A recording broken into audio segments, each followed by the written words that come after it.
Você já percebeu que algumas das conversas mais afiadas, mais sinceras e provocativas sobre o mundo do trabalho não acontecem no palco do evento, nem na reunião do comitê, elas acontecem depois da call? Elas acontecem no Slack, no cafezinho, no "você viu isso aqui?". E foi aí que a gente pensou, por que a gente não transforma isso num espaço real de conversa, aberto, direto e sem PowerPoint? Esse é o Happy Hour da Call, um quadro dentro do Era a Call que me faltava, onde a gente traz com leveza e inteligência temas quentes do mundo corporativo, aqueles que todo mundo comenta nos bastidores, mas nem sempre tem coragem de dizer em voz alta. E o mais curioso é que, sem querer, a gente virou uma mesa multigeracional. A Kátia, que representa com força a geração X, eu, Ana, ali no limbo entre millennials e geração X, e a Mari, nossa representante oficial da geração Z. A gente trabalha juntas na hora e essas conversas já acontecem nas nossas reuniões, nos bastidores, nos nossos happy hours, só que agora a gente decidiu trazer para vocês também essa mesa. Então, bora pro tema de hoje? A cena é real, uma reunião de negócios e tem gente de chupeta. Imagina entrar numa sala de reunião tensa, meta batendo na trave, e no meio de tudo isso, tem alguém chupando chupeta. Aquela mesma, aquela que você usava quando você tinha 2 anos. Eu sei que parece mínimo, mas é realidade. O assunto foi documentado em mídias em todo o mundo, na China, na Índia, em vários países, e parece estar ligado com cargos de alta pressão, pessoas que vivem em um ambiente caótico e estão usando a chupeta para controlar a ansiedade. E não é pouca gente. Motoristas, executivos, pilotos estão lidando com o estresse e o desconforto disso usando chupeta. Aí eu te pergunto para vocês, isso é só ridículo ou será que tem um sintoma aí escancarado da gente não saber lidar com a ansiedade? Não cabe. Não cabe.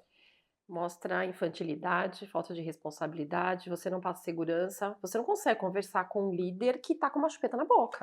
Como você vai se espelhar? Como é que você vai colocar ele como uma referência para você, mostrando infantilidade, maturidade?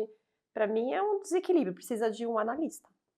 Eu não sou médica, mas eu acho que ele tá. O problema dele é o lado de. Vamos resolver com terapia, pessoal. Não, eu acho que a questão do objeto em si, que é um objeto de infantilização, mas quantas outras chupetas a gente não coloca, por exemplo, cigarro? A pessoa para de 5 minutos para fumar.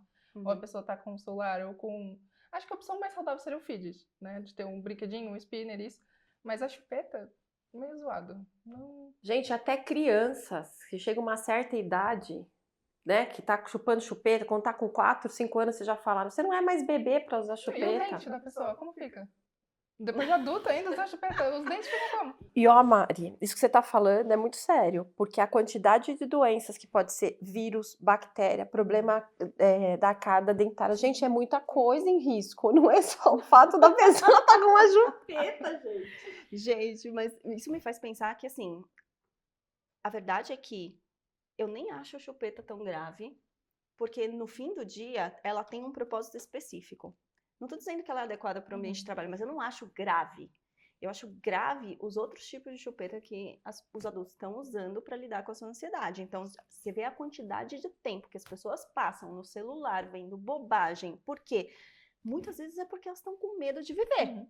Elas não querem sair de onde elas estão. Então, o jogo consome, a pornografia consome, a fofoca consome. E quando você vai ver aquilo, não só não está ajudando, não está servindo como uma chupeta para lidar com a ansiedade, mas está criando ainda mais ansiedade que vira um ciclo que a pessoa não consegue mais sair dali. Então, eu confesso que, assim, pondo em perspectiva, eu preferiria que todo mundo fosse de chupeta na reunião, em vez de ficar enfiado no celular. Eu vou te falar que a primeira vez que eu vi a matéria sobre chupeta, eu achei que era mentira. Eu não achei que era verdade, eu achei que era fake news. Depois você consegue, aí começa a expandir, gente, tem gente pagando R$300 numa chupeta.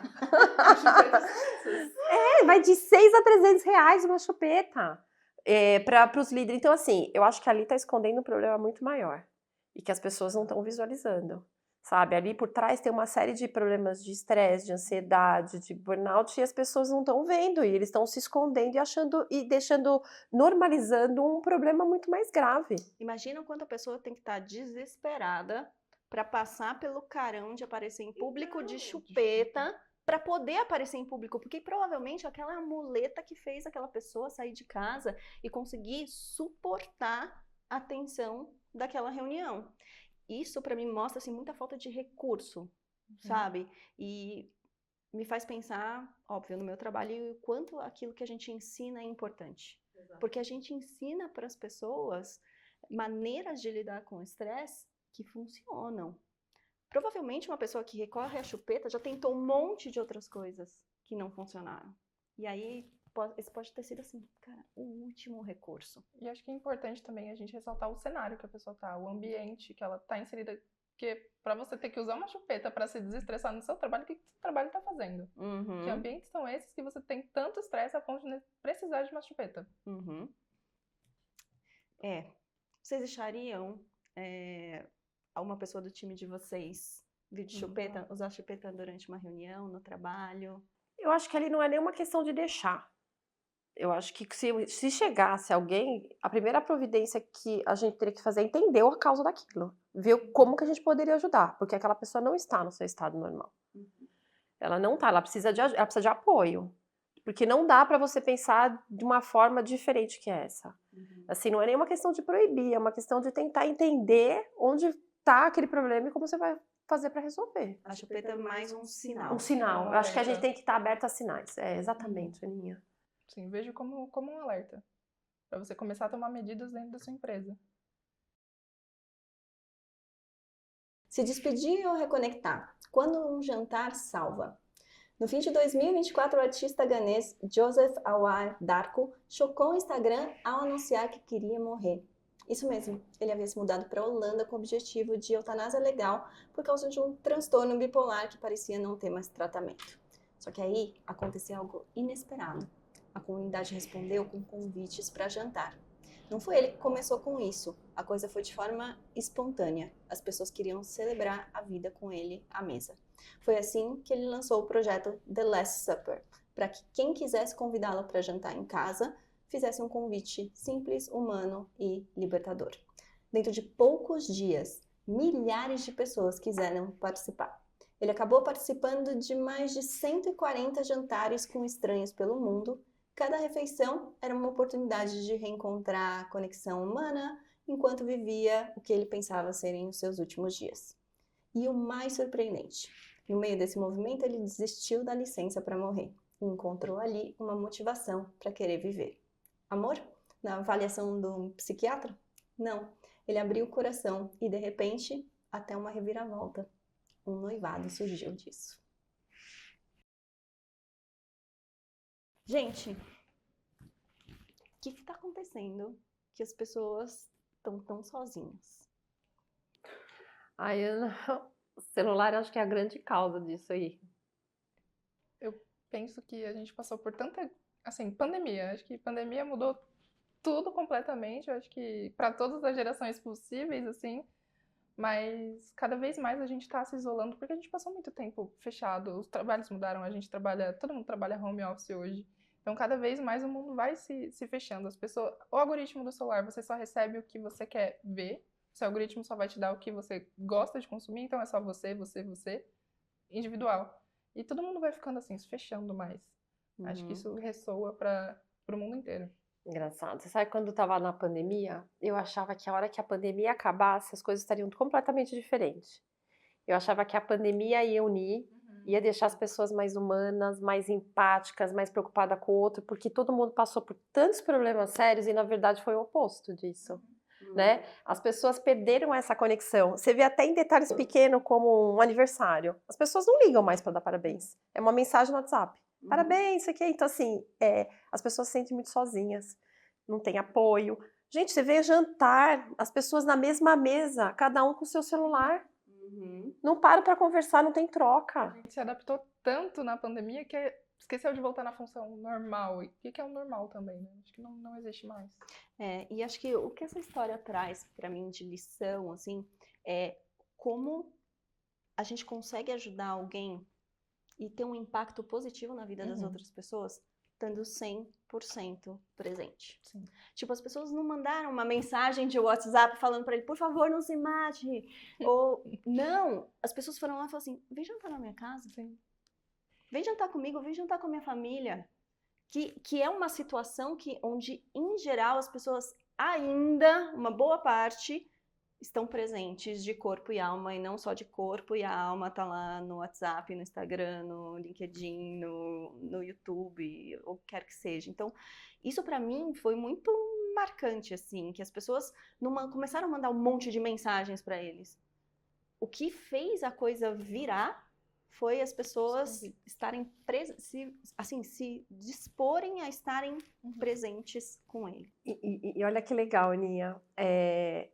Isso também, as pessoas também tiveram coragem de chamá-lo para dentro da casa. Porque é uma das coisas que as pessoas não têm mais. Porque todo mundo desconfia do outro. Sempre acha que a pessoa fala alguma situação porque está querendo fazer marketing, porque está querendo um lugar para aparecer. E, na verdade, ele precisava de apoio. E algumas pessoas perceberam esse apoio e trouxeram para perto. Isso também é uma coisa muito legal, porque hoje em dia as pessoas não têm isso. Você tem medo de chamar alguém, às vezes até conhecido, você fala... Gente, eu vi uma situação outro dia de uma pessoa que estava passando mal e as pessoas que eram amigas, que estavam por perto, ao invés de amparar, falaram assim, tchau, dá licença, eu tô indo embora. Se você precisar de alguma coisa, você me chama. E ó, fugiu. Porque essa responsabilidade de ajudar o próximo é muito difícil. Você ter amigos, pessoas que realmente estão com você no momento que você precisa. Sim. A grande parte você consegue receber isso de quem você não conhece. Então, assim, ele tinha vários problemas, foi diagnosticado com problema, mas, quando você lê a matéria, no meu leigo entendimento, esse cara tá precisando de apoio, tá precisando de contato. Não era nem só por causa do problema dele, de saúde, né? A esperança no contato com as pessoas e acho que tá de volta com elas, entender que ainda existem pessoas boas, ainda existem pessoas que querem estar com você. E eu acho que trazendo isso, por exemplo, para o mundo corporativo, acho que vale a mesma lógica. Muitas vezes a gente acha que o que vai resolver é um novo processo, é um novo sistema, é um novo, sei lá, modelo de remuneração, quando na verdade o que vai resolver é você estar presente com a pessoa na necessidade dela. É a tal da liderança empática que todo mundo fala e que ninguém sabe fazer. Vamos ser honestos, todo mundo acha que ser empático é ser bonzinho, e ser empático não é ser bonzinho, é você ajudar a pessoa naquilo que ela precisa, com a ajuda que ela está pronta e disposta a receber. Que é muito diferente de ser bonzinho, de ser agradável, de ser nice, não é sobre isso. Então eu acho que trazendo esse experimento social, porque o que o cara passou é um experimento social para a realidade do mundo corporativo, que é o que a gente lida e como a gente pode influenciar as pessoas, como a gente pode engajar as pessoas. Eu acho que fica uma lição muito forte, uma mensagem muito forte de que a presença, a nossa presença, a presença do líder, a presença do colega de trabalho pode ser um divisor de águas entre um colaborador que desfruta o trabalho, performa, vai além, gosta do que faz e se entrega, e alguém que preferia não estar ali. Acho que entra a pauta de voltar ou não do home office. Acho que tem, na minha percepção, eu não vejo uma volta 100%, mas um equilíbrio. 2 vezes na semana, pelo menos. Porque acho que, por exemplo, aqui a gente tá juntas hoje, mas normalmente a gente tá na tela. Faz muita falta pra mim estar no dia a dia, de conversar, porque eu acho que eu sou uma pessoa muito... Gosto da presença. Então, não queria ficar solitária, só dentro do quarto falando com a tela, porque é solitário, querendo ou não. Acabou a reunião, você fecha, tá, beleza, agora sou eu e eu. Se eu quiser virar pro lado e fazer um desabafo, fazer uma piadinha, não posso. Então, acho que tem isso. E eu acho que cada um tem que se conhecer e saber aquilo que faz você, assim, os seus melhores talentos florescerem. Sim. Entendeu? Sim. E saber também vociferar isso e comunicar isso para as pessoas com quem trabalha e fazer por onde essa coisa acontecer, essa condição que você precisa acontecer. Tem gente que precisa de 5 dias por semana, tem gente que precisa de muito contato, muita orientação, muita supervisão, e tem gente que fala assim, pelo amor de Deus, me deixa trabalhar sozinho, tipo, vamos falar o mínimo possível, porque eu gosto de me concentrar, porque eu gosto de criar, porque é assim que eu floresço. E esse autoconhecimento é super importante e é uma via de mão dupla. Eu acho que não é a empresa que deveria decidir sozinha, não é o funcionário que deveria decidir sozinho, essa é uma conversa constante que tem que ser retroalimentada, porque essas coisas, essas preferências também podem mudar. Tem que ser flexível. E tem mais um ponto que eu acho que eu colocaria aí. Independente de onde você estiver, se você está no online, abre a câmera para você se ver e se conectar. Porque não adianta você ficar no online e todo mundo de câmera fechada e as pessoas não se vendo. Porque as nossas reuniões, a sensação é que a gente está todo mundo junto, né? E se você está presencial, deixa o celular de lado, né? Porque às vezes você vai pedir um feedback, você vai pedir uma orientação, a pessoa está falando com 3, 4 ao mesmo tempo, não olha para você, então você fala assim, para que eu estou presencial se a pessoa não está me vendo e não está me ajudando? Também não adianta você estar presencial num ambiente onde as pessoas não estão ali para te ajudar. Então, tudo é medido, né? Então, às vezes, é melhor você estar longe, mas todo mundo se olhando, do que perto e as pessoas vendo outros problemas ao seu redor e não tá te ajudando também na sua dinâmica e tudo mais. Acho que é um ponto super importante. O híbrido agravou essa falta de... essa sensação de que você não é visto no seu trabalho por quem você é. Né? Se no presencial as pessoas já reclamavam que trabalhavam, faziam, aconteciam, entregavam e não eram vistas, quando você tem reuniões onde as pessoas nem fazem a gentileza, a gente tem a elegância de abrir a câmera, porque, sério, assim, pra mim, desculpa, pode me chamar de velha, mas eu acho que é uma falta de educação não abrir a câmera. Ah, tudo bem, gente, seu cachorro, sei lá, fez cocô aqui do lado e você precisa limpar. Pessoal, vou fechar a câmera 2 minutos, aconteceu um problema aqui em casa. Todo mundo sabe que todo mundo tá em casa, entendeu? Ninguém precisa fingir um mundo perfeito, mas eu acho uma falta de educação gigantesca. Tem gente que fala assim, oi pessoal, tudo bem? Tudo bem, vamos começar a reunião. A pessoa fala assim, desliga a câmera. E você, otário, que ficou lá trabalhando, preparando a apresentação, entendeu? Penteou até o cabelo para aparecer na câmera para convencer as pessoas de um determinado tema, não tem a gentileza da pessoa do outro lado, que se tivesse numa sala presencial não ia se enfiar embaixo da mesa para não ser vista, porque isso seria inaceitável, mas eu não acho que é aceitável fechar a câmera na sua cara. Então, me exaltei, porque esse é um tema que eu acho realmente inaceitável. E como as pessoas acham super natural, assim, não, é que... Gente, quer que eu conte? Outro dia, Adoro.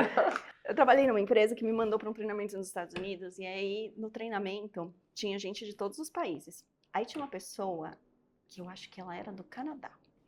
Ela falou assim, não, eu faço assim, eu acho ótimo trabalhar no híbrido, porque eu faço yoga.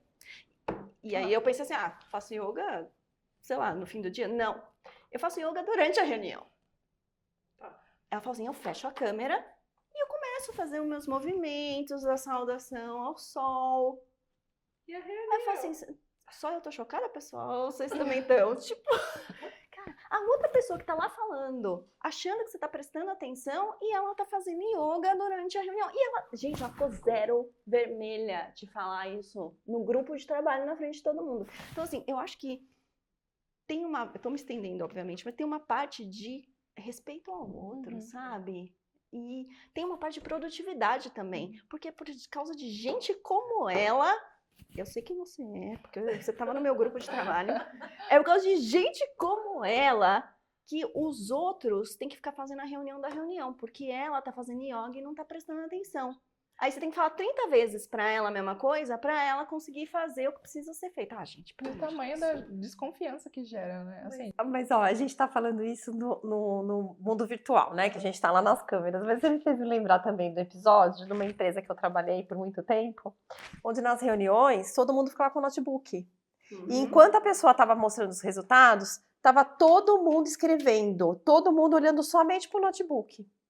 E a pessoa lá na frente, passando os slides, falando dos resultados, e daí quando você não terminava, todo mundo batia a palma. Batia a palma pra quê? Do quê? Do quê? Assim, porque eu duvido que consegui absorver alguma coisa. Escrevendo no notebook o tempo inteiro. Desculpa, não dá. Aí você fala assim, da reunião, daqui 2 dias tinha reunião marcando sobre o mesmo tema. Você fala assim, mas a gente não conversou a semana passada? Não, mas ficou pontos. É lógico que pontos. Ninguém prestou atenção. E aí é horas que você acaba perdendo improdutiva para falar de coisas que já foram faladas, gente. É isso. E é por isso que eu acho que esse tema é tão importante, porque não é sobre híbrido versus presencial, porque dá para você ignorar as pessoas estando de corpo presente, dá para você fazê-las não serem vistas e desrespeitar o trabalho delas com seu laptop enquanto você se acha muito importante respondendo uma outra coisa que não faz parte dessa reunião. Então, acho que tem muito mais a ver com respeito ao outro, ao tempo do outro. Às vezes eu acho que falta muito respeito ao tempo do outro, sabe? As pessoas se acham muito ocupadas, muito autoimportantes e acham que o que elas estão fazendo é mais importante do que o que toda essa reunião aqui parou para ouvir. Então, falta um pouco de respeito, falta um pouco de maturidade e de senso de produtividade, porque se todo mundo prestasse atenção na reunião para a qual foi convidado, menos reuniões aconteceriam. E voltando pro caso do jantar, eu ouvi um case de publicidade essa semana. Meu professor é publicitário, de fato, tem agência e tal.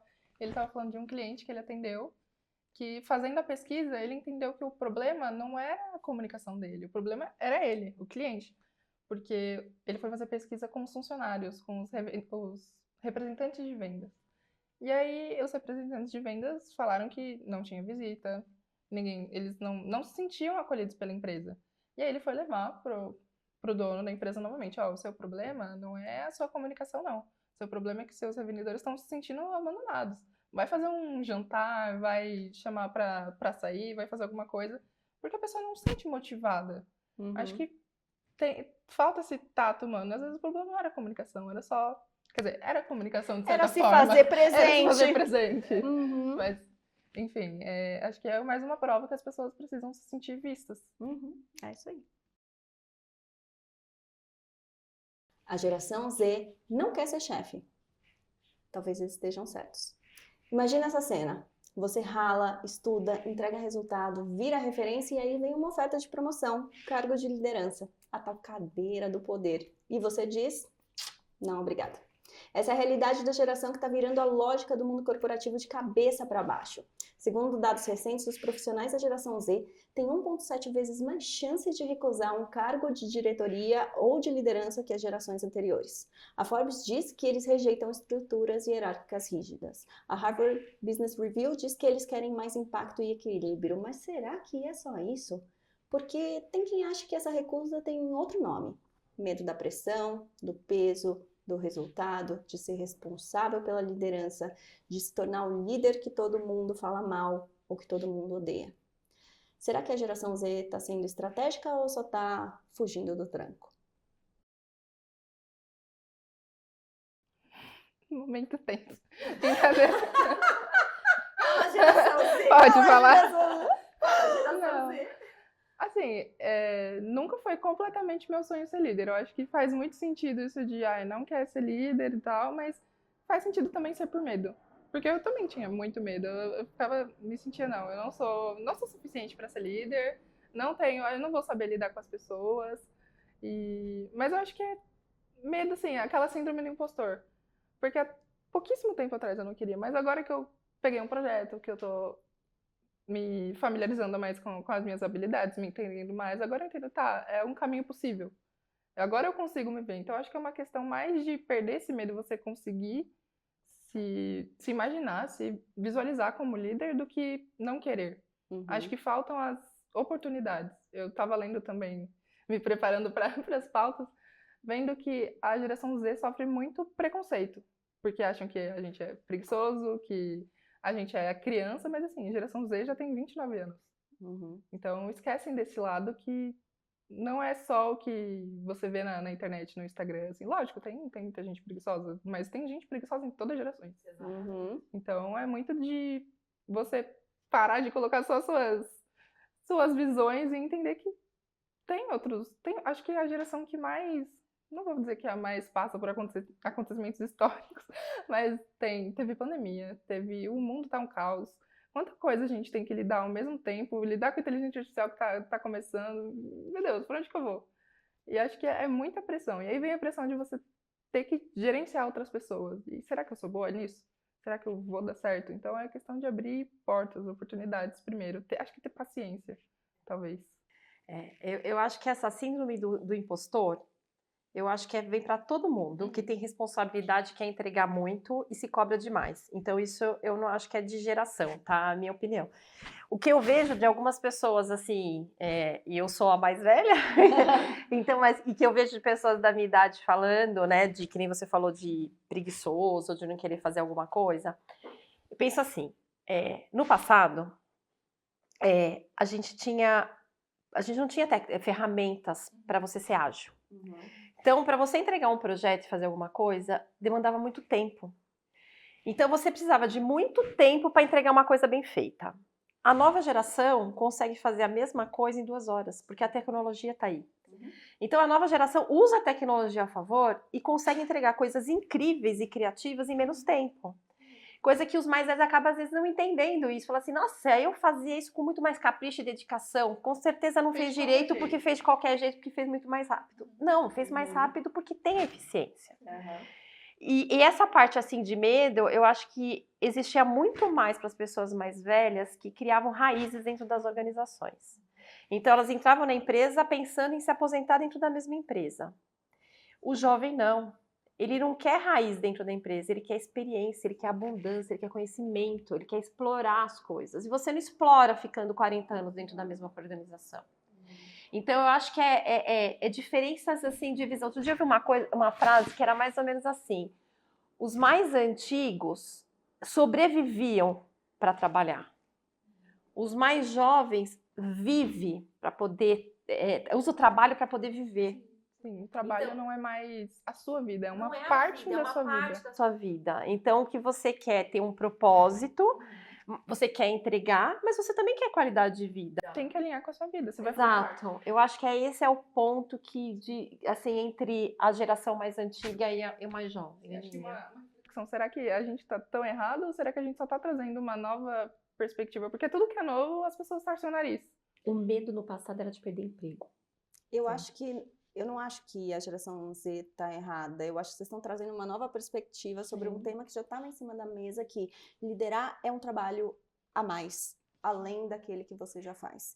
E quem não entende isso ou quiser negar isso, a empresa que quiser negar isso, fala assim, não, você virou líder, mas você vai fazer... é a mesma coisa que você estava fazendo antes, só que agora você tem pessoas embaixo de você. Então é ótimo, porque agora, nossa, você tem até ajuda. Não. Você tem muito mais responsabilidade, você tem muito mais incerteza sobre a sua entrega, porque agora a sua entrega não vem só através da sua mão, vem através da mão de outras pessoas, com quem você tem que confiar, em quem você tem que confiar, que você tem que engajar e que você tem que ser responsável por. E caso elas não estejam entregando, você também é responsável por. Ou seja, é um trabalho em cima do trabalho. E eu acho que o que a geração Z fez muito bem foi a parte de eu entendi que isso aqui é um trabalho adicional e eu não quero isso pra mim. Ponto e acabou. A parte que ela não faz direito é o como. Esse, pra mim, é onde tá o ponto da questão. Porque rejeitar esse modelo do tipo, você tá me dando um trabalho a mais e eu não tô vendo benefício atrelado disso, eu acho essa é uma conversa super válida. O que não tá válido então agora eu vou fazer o mínimo possível porque eu não quero ser promovido e vai que eu viro líder e agora eu tenho que fazer ainda mais. É injusto consigo mesmo, você tá se sabotando, não faz sentido. Não, e você tá sabotando, e que eu acho que é um pouco egoísta nessa abordagem, você tá sabotando todas as famílias que dependem do resultado do trabalho desse time.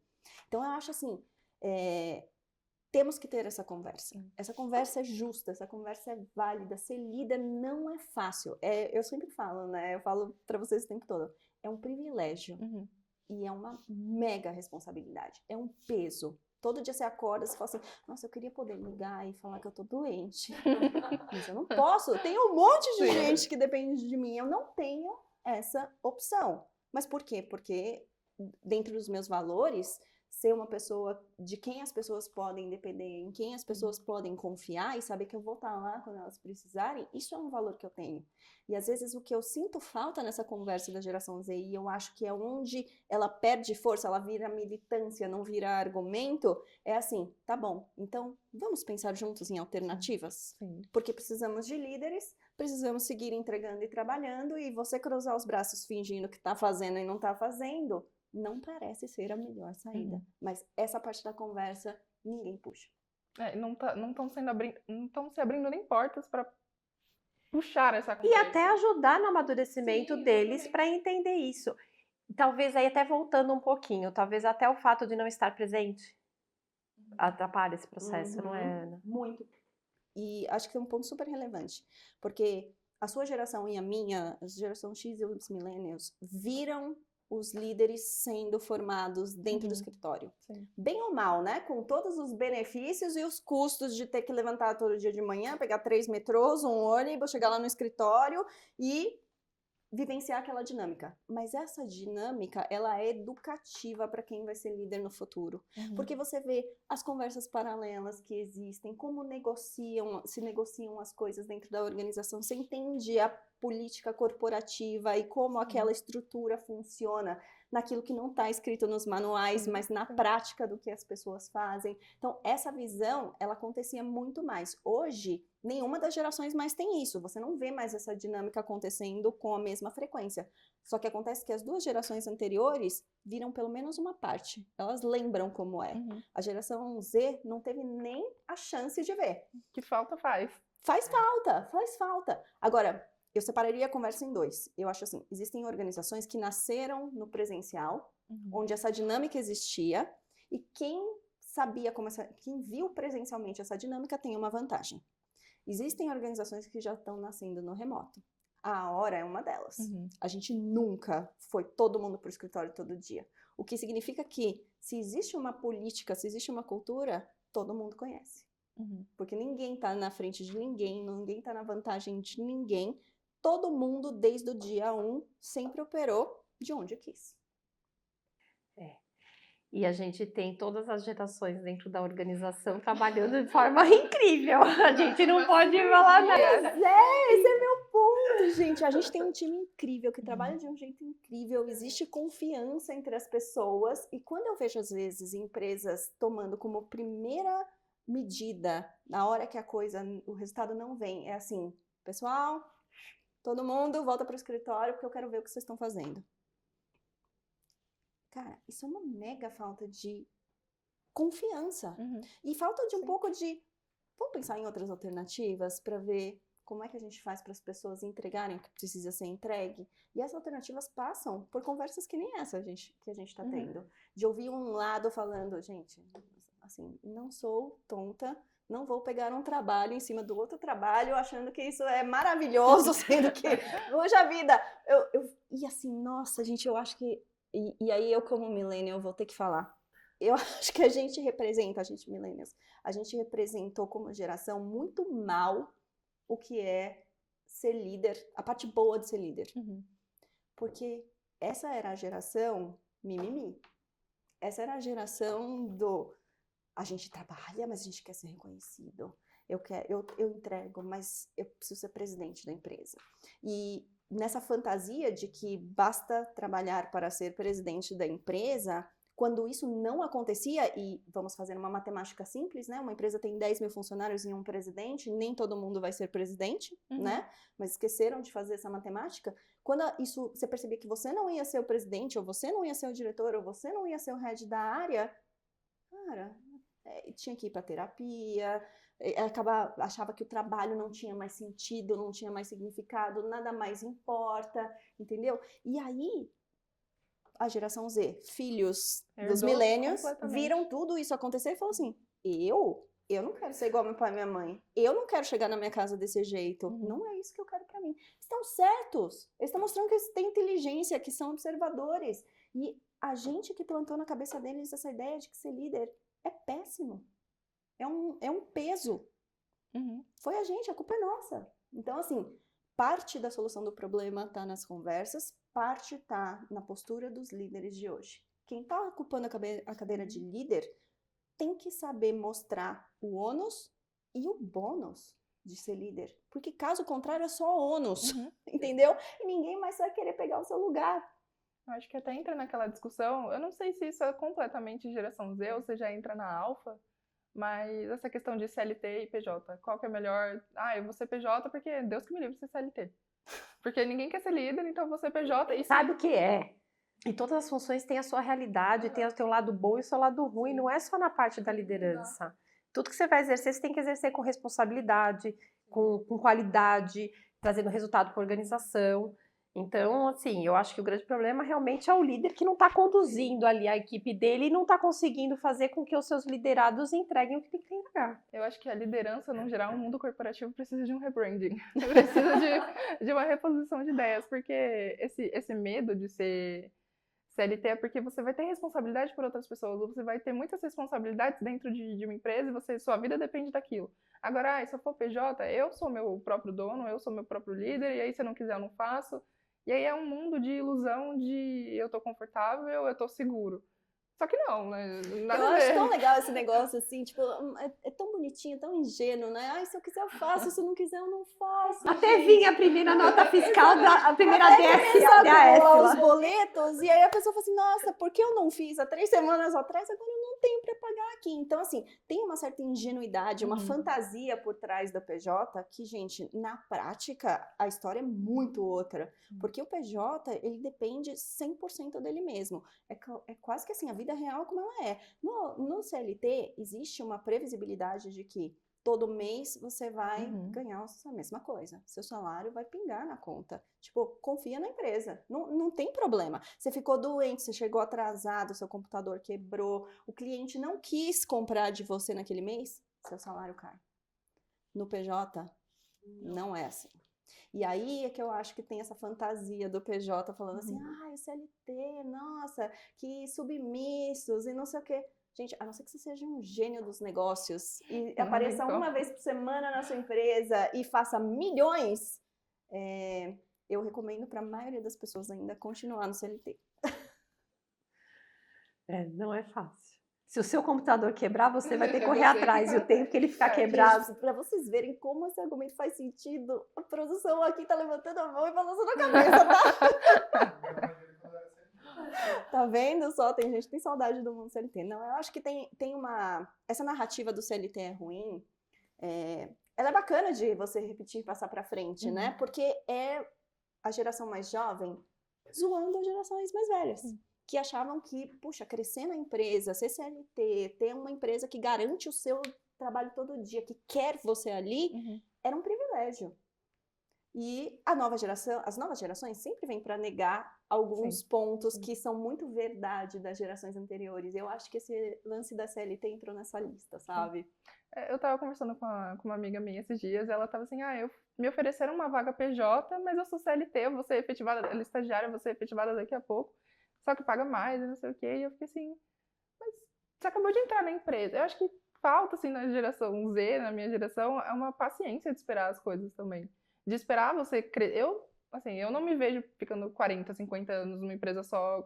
Eu preciso de experiência, eu preciso de conhecimento. Mas você não ter paciência de ficar 2, 3 anos numa empresa para crescer, para aprender, não faz sentido também. Então... E tem aquela noção, assim, de, tipo, o que é o legado que você deixa, né? Porque muitas vezes você chega numa posição, ou você chega para fazer um projeto, chega para fazer um trabalho, e existe um começo, um meio e um fim, né? Então, nenhuma empresa promove uma pessoa em 2 anos se ela não entregou, ela não fechou esse ciclo em 2 anos. Então, tem gente que demora um pouquinho mais para fechar esse ciclo, tem gente que fecha esse ciclo mais rápido e aí sobe mais rápido, anda mais rápido. Mas a verdade é que o que deveria definir não é o formato, mas é se você conseguiu fechar o ciclo ou não. Sim. E aí você fechou o ciclo. Existe oportunidade dentro dessa mesma empresa de você abrir um outro e aprender outras coisas e se desafiar? Bacana, continua. Puxa, não tem essa oportunidade, eu vou continuar fazendo mais do mesmo, só que ganhando um pouquinho mais e não é isso que eu quero pra mim. Ótimo, meu, abre uma empresa ou muda de empresa. Acho que cada um tem que encontrar o seu caminho. Mas acho que demonizar o CLT ou glorificar o PJ são dois caminhos que não me parecem que são os corretos. Nenhum dos dois são ruins, completamente ruins, mas também é entender, é o autoconhecimento que a gente estava falando antes. Uhum. Sobre isso. Muito bom.